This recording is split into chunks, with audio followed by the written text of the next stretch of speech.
Hello बच्चों। तो इस क्वेश्चन में ग्राफ रिलेटेड क्वेश्चन है 2021 का। More than one correct, thermodynamic advance. तो ideal gas undergo reversible isothermal expansion बोल रहा है, स्टेट 1 से 2, ये रहा अपना स्टेट 1 से 2। और फिर बोलता है फॉलोड बाय रिवर्सिबल एडियाबैटिक। अच्छी बात है। और यहाँ पे भी एक्सपेंशन है। तो एक्सपेंशन मतलब एक तो V2 is greater then V1 है, जो देख सकते हैं। तो कुछ बातें अपन लिख सकते हैं, V2 is greater then V1, यहाँ पे भी V2 greater than V1। Second बात अपन जो लिख सकते हैं, डेल्टा T इक्वल टू 0। यहाँ पे एडियाबैटिक है तो Q इक्वल टू 0। ठीक है। और देखिए क्या क्या पूछा है, प्रेशर, टाइम। तो प्रेशर जो है वो डिक्रीज़ हो रहा है।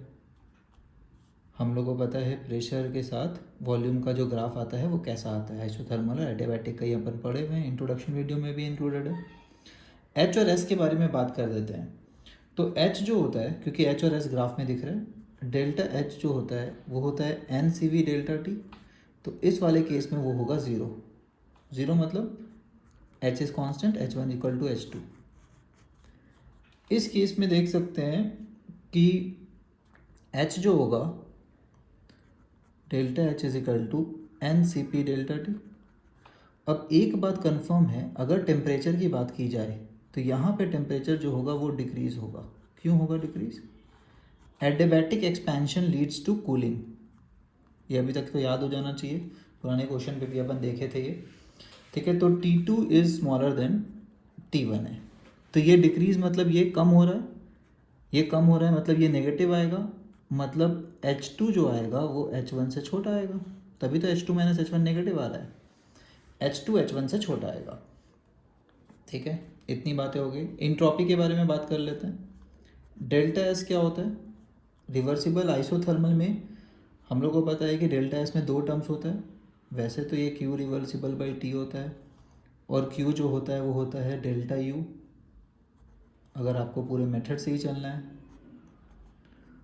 डेल्टा यू प्लस, है ना, रिवर्सिबल वाले में वर्क डन क्या होता है, minus N R T L N V two by V one divide by T, T T कट जाता था। डेल्टा यू यहाँ पे ज़ीरो है। कैसे? आइसोथर्मल है तो मतलब delta U equal to zero. पूछा नहीं है बट अपने को पता होना चाहिए। तो यहाँ पे क्या आ रहा है, तो डेल्टा यू प्लस हो जाता है ना, वर्क डन माइनस में आता है, तो उधर जाके प्लस एन आर हो जाएगा। तो प्लस एन आर, ये सब फॉर्मूला अभी तक याद हो जाना चाहिए वैसे तो, V two by V one. अब वी टू वी वन से बड़ा है, इसका मतलब ये क्या है, ये क्या है, पॉजिटिव। ये पॉजिटिव मतलब इंट्रॉपी इंक्रीज हो रहा है क्या? हाँ, S two is greater than S one, delta S is increasing. ठीक है। इस केस में क्या होगा, delta S is Q reversible by T. इसमें डायरेक्ट आइडियाबैटिक में, रिवर्सिबल आइडियाबैटिक में डायरेक्ट बोल सकते हैं डेल्टा एस इज ज़ीरो। तो S one equal to S two, delta S constant है। तो ऑलमोस्ट सब कुछ पता चल गया है। और अपने को ग्राफ तो पता ही है, ग्राफ कैसा होता था। ये वाला ग्राफ अपना सबसे पहला ग्राफ पढ़ते थे कि रिवर्सिबल एक्सपेंशन में ऐसा, और एडियाबैटिक में, रिवर्सिबल आइसोथर्मल का ऐसा ग्राफ होता है और एडियाबैटिक का ऐसा होता है। तो दोनों कर्व होता है, पीवी डायग्राम दोनों का कर्व ही लीनियर होता है ना, ऐसा करके कर्व टाइप्स। तो 1 से 2 जो है ये भी डिक्रीजिंग, वॉल्यूम इंक्रीज हो रहा है क्योंकि एक्सपेंशन है। 2 से 3 भी वैसा ही कर्व है, वॉल्यूम इंक्रीज हो रहा है, तो ये ट्रू है। ठीक है। जो बी है उसमें पी वर्सेस टी का कर्व बना हुआ है ना। प्रेशर जो है अपन को फर्स्ट ग्राफ से ही दिख रहा है कि प्रेशर जो है वो डिक्रीजिंग है, तो प्रेशर डिक्रीज हो रहा है। और आइसोथर्मल फर्स्ट प्रोसेस में टेम्परेचर कांस्टेंट होना चाहिए, देख सकते हैं टेम्परेचर नहीं इंक्रीज हो रहा है। ठीक है। और उसके बाद 2 से 3 में टेम्परेचर डिक्रीज होना चाहिए। टेम्परेचर डिक्रीज क्यों? Adiabatic expansion leads to cooling, अपने को पता है ये फंडा। ठीक है। तो टेम्परेचर डिक्रीज हो रहा है क्या? बिल्कुल टेम्परेचर डिक्रीज हो रहा है। यहाँ पे टेम्परेचर डिक्रीज हो रहा है, हाँ डिक्रीज हो रहा है।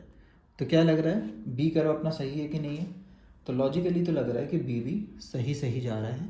टेम्परेचर भी कांस्टेंट, टेम्परेचर फिर डिक्रीजिंग, प्रेशर पहला में डिक्रीजिंग, सेकंड में भी डिक्रीजिंग, यहाँ पे भी डिक्रीजिंग डिक्रीजिंग ही था। अगर 1 सही है तो 2 भी सही है। थर्ड पे आते हैं। 1 से 2 में एच को क्या हो रहा है, एच को देखिए, एच जीरो है मतलब एच कांस्टेंट होना चाहिए, मतलब वाई कोऑर्डिनेट फिक्स हो जाना चाहिए 1 से 2 प्रोसेस में। फिक्स है क्या? है। उसके बाद एच क्या होता है, सेकेंड वाले प्रोसेस में जो फाइनल एच है वो कम आना चाहिए इनिशियल एच से। ये रहा इनिशियल एच, वाई कोऑर्डिनेट देखिए, ये रहा इनिशियल एच, ये रहा फाइनल। यहाँ पे H2 H1 से बड़ा आ रहा है इस ग्राफ के अनुसार।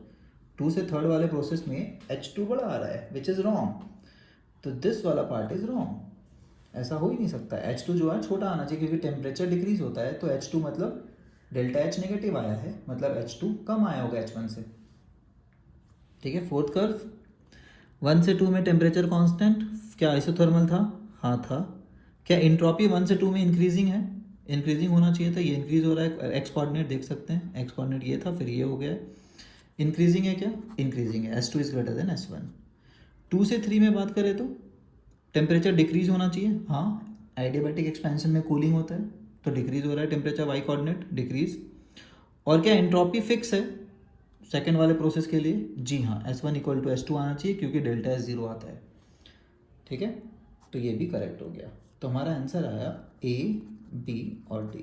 वेरी इंटरेस्टिंग क्वेश्चन, और काफ़ी कुछ इस क्वेश्चन से सीख सकते हैं। और देख सकते हैं कि ये क्वेश्चन मोर और लेस एक रिपीट क्वेश्चन है। पुराना भी एक ग्राफ पूछा था, 1-2 ग्राफ का क्वेश्चन पहले भी पूछ चुका है PYQ में, तो वो कॉन्सेप्ट क्लियर थे, तो ये वाले भी रिलेटिवली थोड़ा और कॉन्सेप्ट को स्ट्रॉन्ग कर देंगे। ठीक है, आई होप ये समझ आया होगा। और इंट्रोडक्शन वीडियो भी एक बार सब लोग ज़रूर देखें अगर अभी तक नहीं देखे हैं तो। और कृपया करके लाइक कमेंट ज़रूर करें, और शेयर भी कर दें लोगों के साथ, अपने दोस्तों के साथ। और सजेशंस भी देते रहे कि इसमें क्या चेंजेस चाहिए, और आपको क्या अप्रोच में चेंज चाहिए, इंट्रोडक्शन में और एलोबरेटिव चाहिए, क्या चाहिए। ठीक है, चलिए, bye everybody, thanks for watching.